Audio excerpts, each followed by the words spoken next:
Sí, jo fa 5 anys me van proposar escriure a Sara Balears i me van dir vols un espai per escriure mensualment.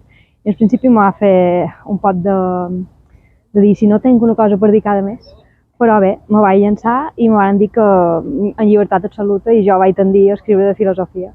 Llavors, el que jo faig cada mes és utilitzar els filòsofs i filòsofes per de qualque manera pensar el present, coses que m'inquieten del present.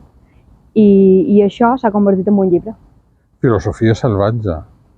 Aquest títol també Sí, llança, no? A la curiositat com a mínim, no? sí. El títol realment, jo he volgut posar el llibre amb aquestes paraules de tutela com a d'Anna Marina Garcés, que és una filòsofa que jo m'agrada molt, i ella diu que la filosofia salvatge és la que no és acadèmica.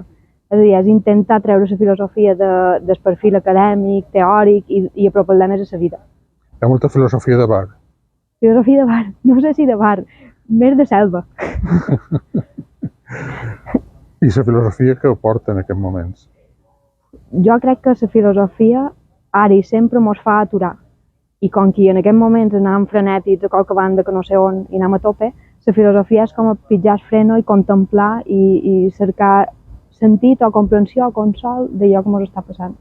L'altre dia parlàvem amb l'Antonina Canyelles i ens deia un consell, ens donava un consell per una dona que començàs a escriure, que era que no s'aturàs.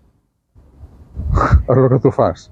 De vegades em costa pensar en continuar, dius, què estic fent, i això, aquest consell pintura és únic viable, de dir no t'aturis i ja veurem.